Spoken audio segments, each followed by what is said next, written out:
So, quick content warning. We're going to talk about death, suicidal ideation, and I'm visiting from Los Angeles, so there's some talk about Los Angeles as well.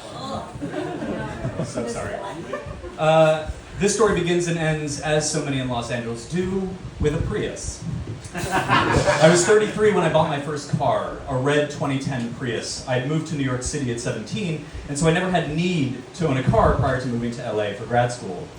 I loved that car, but I was afraid of it. Every mysterious noise was a sign of certain imminent failure, or at least a very expensive day at the auto shop.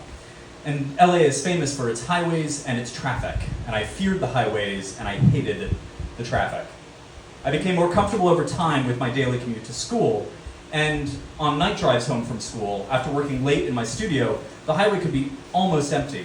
I would see other people in cars of various shapes and colors, their faces illuminated by the glow of Google Maps on their phones.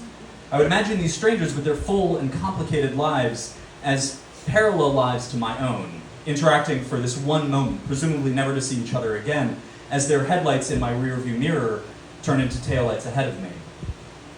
This image of parallel lives moving down a vast highway comes from a book describing Hugh Everett's Many Worlds interpretation. Perhaps some of you have heard of Schrödinger's cat. It's a thought experiment in quantum mechanics. You put a cat into a box with a vial of poison, and if the cat knocks over this vial of radioactive poison, it dies immediately. And so when you close the lid of the box, you no longer know if this cat is alive or dead. You're left with both possibilities. This means the cat is simultaneously both alive and dead. And it's only through the act of observation, removing the lid and peeking inside, that you know which possibility has resolved into your reality. In essence, taking a state of alive and dead and collapsing it into a state of alive or dead. But Hugh Everett had a different take. It's not that this poor cat is in some limbo state of being possibly alive and possibly dead, but that in fact, faced with two possible outcomes, the entire universe splits in two. In one universe, the cat is alive, and in the other, the cat is dead. When you lift the lid and peek in, your observation confirms which universe you are in, which lane of the highway you're traveling down. And I think about this often. When I would be driving to school in the morning, tired, stressed, I would think about what might happen if I just slowly veered into the median. Could I just make the world stop for a moment? Could I slow down? Could I take a break? But I never did. I stayed in my lane of the highway and got to campus safely. But a different me made a different decision. Each drive to school, an infinite number of alternate me's make different decisions, splitting the universe into infinite variations. Most of our lives are spent not noticing the decisions that split our universes. Do I stop for a coffee this morning, or do I make it at home? Which movie should we watch? Do you want fries with that? But every so often, you can feel the universe suddenly and inexorably fracture. For me, these moments look like 9/11, Trump getting elected in 2016, Friday, March 13th, 2020, the day New York City started locking down because of COVID. You look around and you think, this isn't the way it's supposed to be. This isn't how my life is supposed to go. Earlier this spring, I was out hiking in the mountains around LA. When I was headed home and got back into cell range, I saw a text from my mom. It was April 16th, 2023, and the text said, "Aunt Nick has been hit by a car. Call me." I pulled over and called home. My mother's shaky voice, "Nikki got hit by a car this morning on her morning walk, and she didn't make it."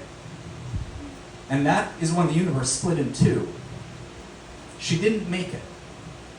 The lid had been taken off of a box I didn't even know existed, and my aunt was inside. I didn't recognize the world around me. This wasn't the universe I was supposed to be in. My aunt wasn't supposed to be killed just days before her 70th birthday. There's a logic and a reason in the universe, and my aunt doesn't just get killed. But there's also chaos and entropy in the universe, and in this universe, my aunt was killed in a hit and run in Toronto at 8:30 in the morning on April 16th, 2023. And in the days that followed, stills from security cam footage would be released by the police in hopes of finding the car and the driver.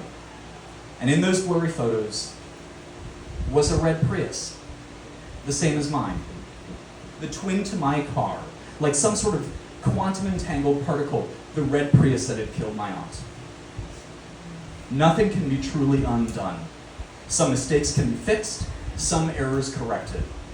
But there are simply course corrections, attempts to rejoin that lane of the highway. The decisions cannot be unmade. Choices cannot be unchosen. time only flows in one way.